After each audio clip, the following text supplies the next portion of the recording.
بار الہ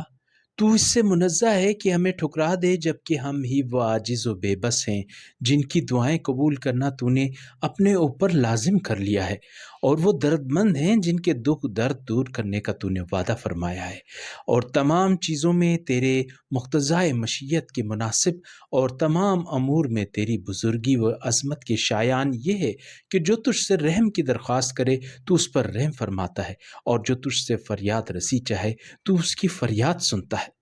بار الہ جب ہم نے تیری معصیت میں شیطان کی پیروی کی تو اس نے ہماری اس کمزوری پر مسرت کا اظہار کیا۔ یا اللہ تو محمد صلی اللہ علیہ وآلہ وسلم اور ان کی آل پاک پر درود بھیج، اور جب ہم نے تیری خاطر اس شیطان کو چھوڑ دیا اور اس سے روگردانی کر کے تجھ سے لو لگا چکے ہیں تو کوئی ایسی افتاد نہ پڑے کہ وہ ہم پر شماتت کرے۔ آمین یا رب العالمین۔ اللہم صلی علی محمد وآل محمد۔